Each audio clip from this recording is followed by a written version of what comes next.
Y vamos a arrancar, me voy a poner un poco editorial, pero vamos a arrancar con la Copa América.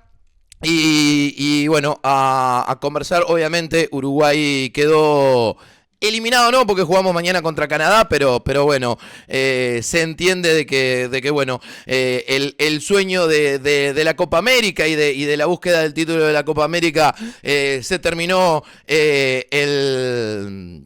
en la derrota frente al elenco de Colombia el miércoles, que bueno, que no tuvimos programa por el partido de Uruguay, donde terminamos cayendo 1-0 frente al seleccionado cafetero, frente al elenco de Colombia, que jugará la final frente a la Argentina, la final de la Copa América. Cabe destacar de que estamos con Colombia por una cuestión numérica, por una cuestión de que vamos a tratar de, si no podemos ser nosotros el 16, que Argentina tampoco haga el 16, que mantengamos el 15-15 y la copa que viene nos veremos a enfrentar.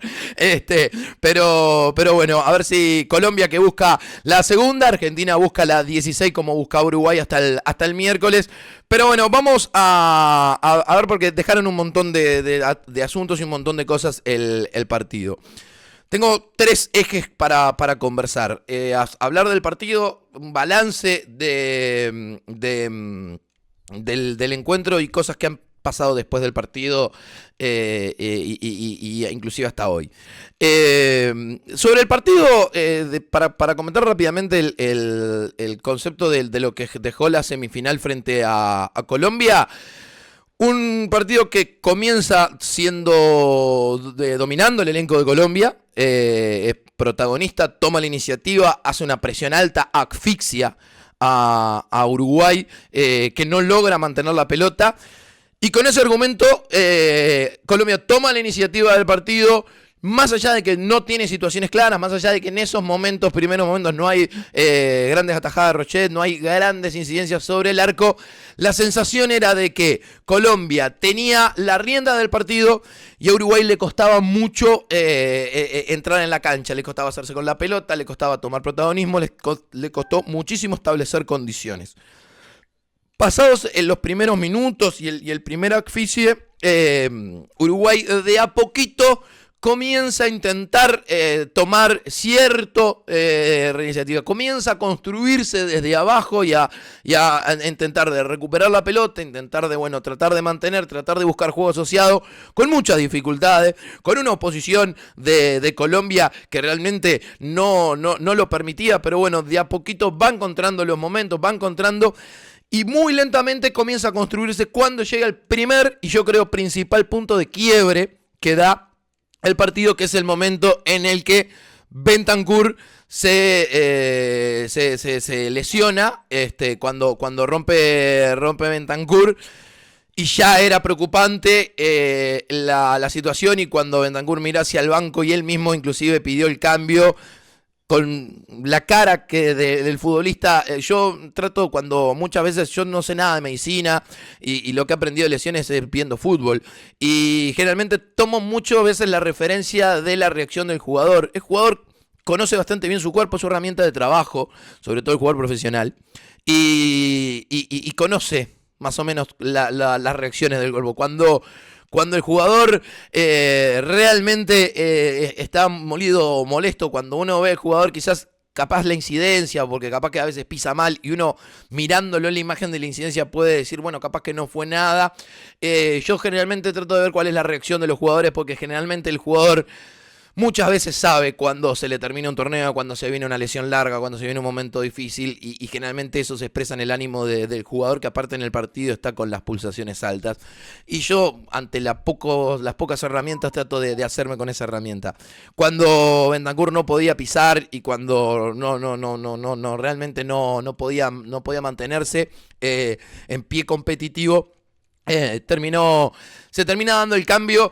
Y ahí se produce el punto de quiebre del partido. ¿Por qué? Porque lo que hablábamos un poco del programa, Bentancur referenciaba a la marca de James Rodríguez, que es el principal baluarte. James Rodríguez no fue quizás el mejor jugador del partido, no fue el protagonista en highlights quizás del elenco de Colombia, pero es lo que digo, este Colombia me hace mucho acordar al Colombia de Valderrama, si bien no juega igual, si bien no es lo mismo, el Colombia de Valderrama se centraba en Valderrama y esto se centra más en cuestiones de equipo.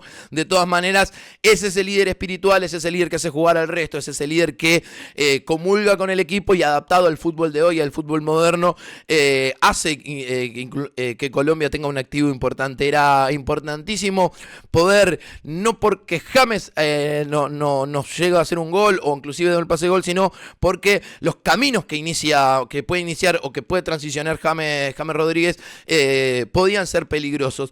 Y bueno, se empezaba a contener a James por parte de Bentancur, que tenía principalmente el cometido de referencia. Yo en un principio pensé que podía ser Ugarte, pero finalmente fue Bentancur. Pero además Bentancur era quien en ese momento de levantar el fútbol de Uruguay era el principal encargado de la transición de defensa-ataque. Entonces, perdemos el principal encargado de la transición de defensa-ataque y una pieza importante en una defensa que Bielsa tuvo que armar en función de este partido con 2 bajas. No estaba Ronald Araujo y no estaba Nathan Hernández. 2 bajas importantísimas en el esquema defensivo de Uruguay. ¿A qué apela Bielsa? Y bueno, a tratar de que los mediocampistas traten de ayudar esas debilidades que pueda generar las ausencias en la defensa. Y bueno, inclusive en el esquema táctico arma una situación para lograr eso. A los pocos minutos, es el primer cuarto del partido, ya todo esto se ve complicado porque se va Bentancur, desbalancea el equipo, obviamente. Uruguay tiene que volver a reorganizarse en una situación donde no está cómodo, donde no es protagonista, donde no tiene la pelota y donde tiene que rápidamente cubrir marcas y reorganizar el esquema defensivo. Siempre que hay que reorganizar el esquema defensivo se producen momentos de desconcierto, porque hay que adaptarse a la situación.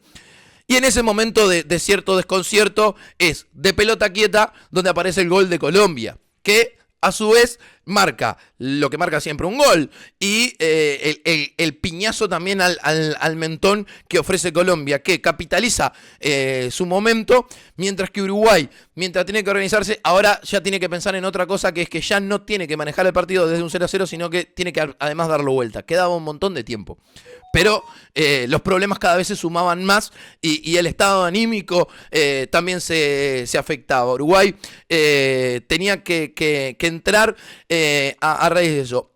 Se pasa el primer tiempo y en el final del segundo tiempo aparece otro punto de quiebre que fue un poco más polémica posterior al partido por las declaraciones de Bielsa después del partido, pero es un punto importante, siempre lo es, como la expulsión de Muñoz. En Colombia, para mí, correctamente expulsado.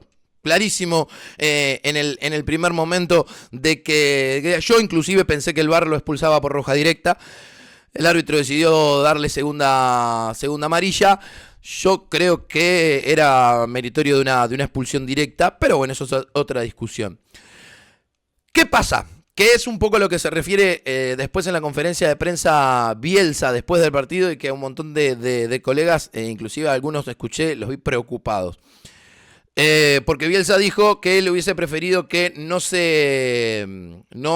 hubiese expulsado el jugador de Colombia, y muchos dijeron, ¿cómo? ¿Que no querés que te expulsen a un jugador del equipo rival?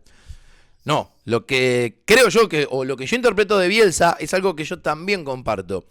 El segundo tiempo, Colombia también se tiene que adaptar a tener un jugador menos frente a Uruguay. Que si bien es cierto todo lo que dije recién sobre el primer tiempo, habían 45 minutos y enfrente tenía a Uruguay. Entonces, Colombia decide algo no muy diferente a lo que decide Uruguay frente a Brasil. Que es decir, bueno, el partido se hace mucho más viable cerrando filas y jugando con el nerviosismo uruguayo que tratar de hacer una propuesta de golpe por golpe y una propuesta ofensiva que siempre genera riesgos. Yo siempre digo lo mismo, jugar bien al fútbol es, para mí, generar que el partido tenga las características que más te sirven y que menos le sirven al rival. Si logras establecer eso, entonces para mí es una buena propuesta. Y fue lo que propuso Colombia. Colombia entendía de que todos sabemos a lo que juega Colombia, todos sabemos cómo juega Colombia. No es como juega Colombia lo que jugó en el segundo tiempo, pero sí era lo que el partido, era las características del partido que más beneficiaron a Colombia.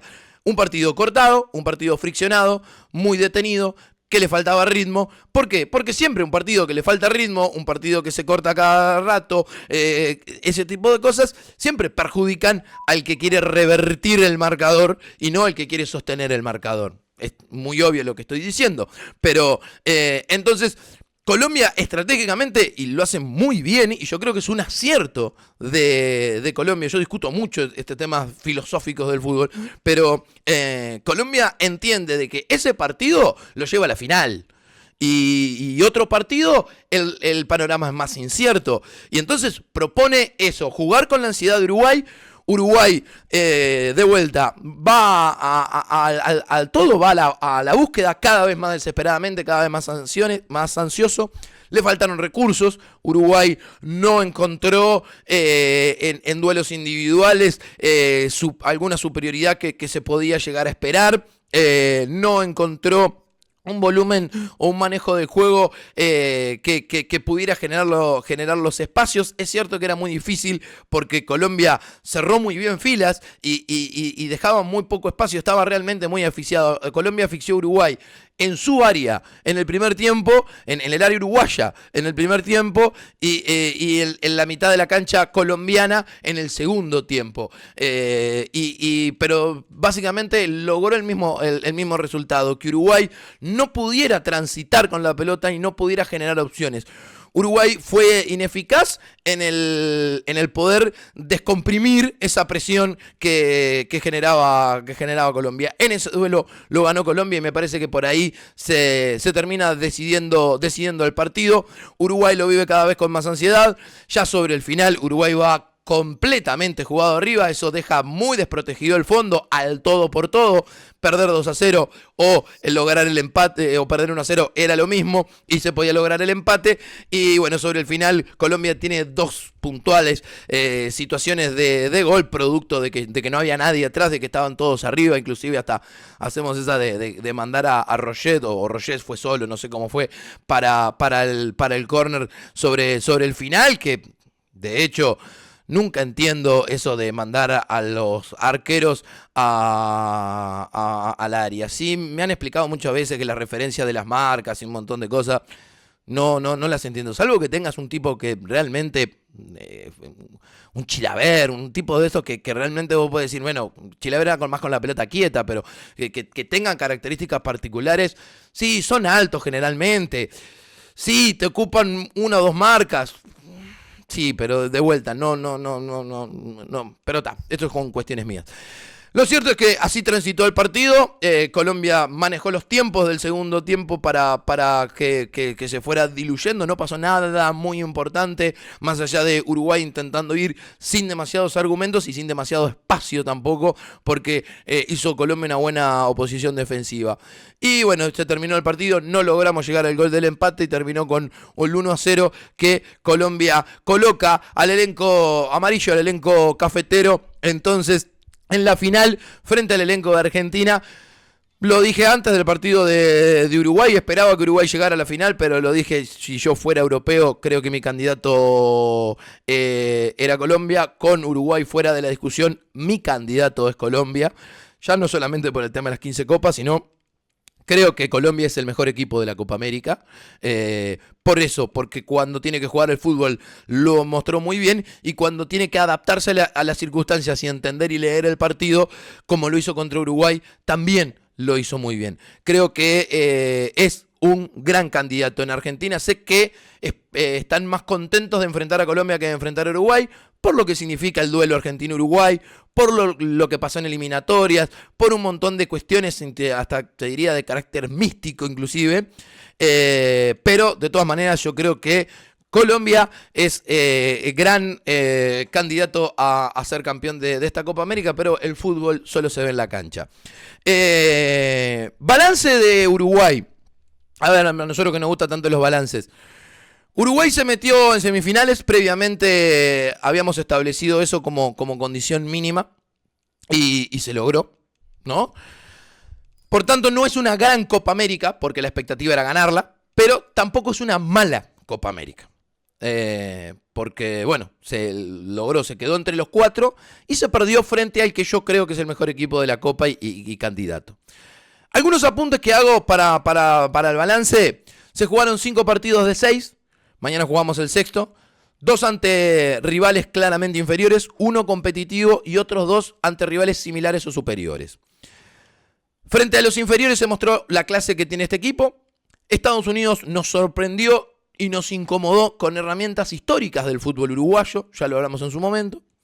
Y en los duelos más disputados se fue competitivo, fuimos a un duro rival y no pudimos establecer el protagonismo que al menos yo esperaba.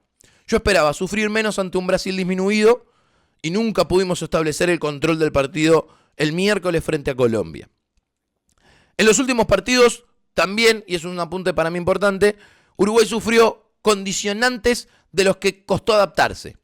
Costó adaptarse a la propuesta táctica de Estados Unidos, costó adaptarse a la lesión de Ronald Araujo frente a Brasil y a la de Bentancur el miércoles con Colombia. Son los famosos imponderables del fútbol, por eso siempre hace falta una cuota de suerte. Pero también es cierto que son cosas que pasan, y como pasan y pasaron, pueden volver a pasar, por lo tanto son las que hay que estar preparados. Y si quiero hacer un balance, yo por lo menos me quedo con este concepto de cómo Uruguay está preparado frente a los posibles imponderables que pueden llegar a surgir en un partido de fútbol. Y en esta Copa América me parece que los imponderables no sucedieron, quizás no sucedieron varios a la vez o en consecuencia, pero lo cierto es que Uruguay lo vi con poca capacidad de adaptación a eso, a sobreponerse a esos imponderables. A ver, después del partido yo no iba a hablar de lo que pasó después del partido por una cuestión bien simple. Yo no estuve ahí, me manejo con la información que llega desde Estados Unidos y hay mucha gente hablando al respecto. No consideraba que era necesario hasta hoy, que se hizo la conferencia de prensa de Bielsa, que le agradezco al Piola que también me la mandó porque la estaba buscando inclusive para reverla. Pero... A ver, al terminar el partido, la familia de los futbolistas se encontraban rodeados de colombianos que ocupaban el 90% del estadio y se produce una situación de tensión que deriva en un foco de violencia. Los jugadores observan el hecho y frente a la situación de vulnerabilidad de sus familias acuden en su defensa. Después lo que todos sabemos. Conste que yo lo que voy a decir, lo voy a decir muy con pinzas sobre el hecho. Porque desconozco un montón de temas. Sé lo mismo que sabemos todos, lo mismo que llega desde la gente que está allá en Estados Unidos, de la gente que lo pudo ver. Y yo, de hecho, parto de la base sobre el hecho es que yo tomo, en la reconstrucción que he podido hacer, tomo conocimiento desde el conocimiento que toman los jugadores, desde que los jugadores ven la situación generada. No sé cómo se generó la situación en la tribuna, ¿no? No sé cómo se generó. O sea, describo lo que me cuentan que se percibía en la cancha. Posteriormente, Conmebol publica un mensaje bochornoso el mensaje de Conmebol, que ya tenían predeterminado, que sirve para todo. No menciona ni Uruguay ni a Colombia, no menciona el partido, no menciona detalle que nada. Es un mensaje de plantilla. ¿Saben lo que es una plantilla? Es un mensaje predeterminado que está para determinadas situaciones. Calza en todas las situaciones. Por lo tanto, como sirve para todo, en realidad no sirve para nada. Pero anuncia la apertura de un expediente.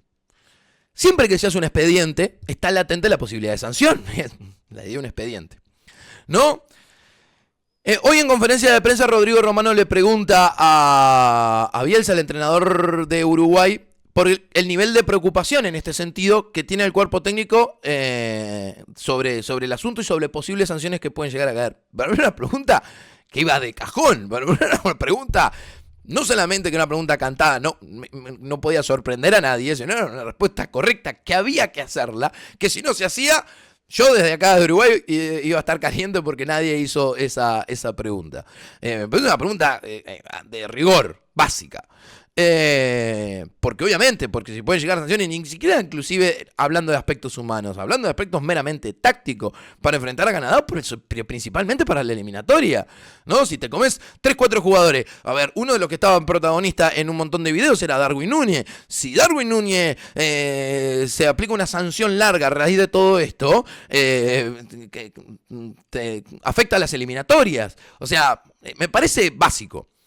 Bueno, Bielsa se enoja por la pregunta y apunta contra el periodismo, pero comete dos errores importantes y que yo creo que ameritan un pedido de disculpa por parte de Bielsa, no sé si público, pero por lo menos personal, con Romano. Uno de ellos es la sinécdoque, que es un recurso literario que consta de tomar la parte por el todo. Porque si bien Marcelo aclara que al pasar y tarde, que una parte del periodismo defiende editorialmente intereses principalmente económicos, el no identificar esa parte y el hacer tan contundente y enfático en sus conceptos, hace que el mensaje, intencionado o no, apunte hacia todo el periodismo. En comunicación, cuando yo trato una particularidad con rasgos generales, estoy haciendo una generalización. El mensaje que llega al receptor es de una generalización. Porque cuando se habla de una parte del periodismo, pero no se establece cuál es esa parte del periodismo, se habla del periodismo. El que recibe un mensaje del periodismo. Es lo único que puede identificar. Por eso es que los comunicadores hacemos tanto esfuerzo muchas veces en enfatizar una y otra vez las particularidades de lo que expresamos. Cuando ves a periodistas decir, es en este caso puntual y lo dicen 16 veces. Es por eso, es para enfatizar la particularidad de lo que se expresa y salir del concepto de general. Cuando no se individualiza enfáticamente esa particularidad y se es muy enfático en los conceptos, el mensaje termina siendo una generalización. Yo no sé si es intencionado o no, pero efectivamente es el mensaje que se da. De hecho, si empezás a mirar los titulares del video que se hizo viral, es Bielsa apunta contra la prensa, Bielsa apunta contra periodistas, Bielsa apunta contra el periodismo. Entiende que el mensaje que se busca en general me va a decir que son estrategias de titulación, bla, bla, bla, bla, bla, pero cualquier persona que puede ver la conferencia de prensa, el mensaje que le queda es que Bielsa apunta contra el periodismo. El otro error que comete Bielsa es el del prejuicio. No es la primera vez que yo escucho a Bielsa decir estas mismas palabras y es un debate que está acostumbrado a dar una y otra vez en conferencias de prensa por todo el mundo. Habitualmente se enfrenta a un estilo de periodismo que no es el que tenía hoy enfrente. La mayor parte del periodismo deportivo uruguayo conoce, acompaña y apoya a los futbolistas que visten la camiseta celeste. Rodrigo Romano, en particular, terminó una relación laboral de muchos años, y muy importante, a causa de su apoyo a futbolistas de la selección. Y la prensa uruguaya, mayoritariamente, a los futbolistas uruguayos, antes de que llegara Bielsa, y espero que lo siga haciendo posterior a Bielsa, siempre está acompañando a los futbolistas.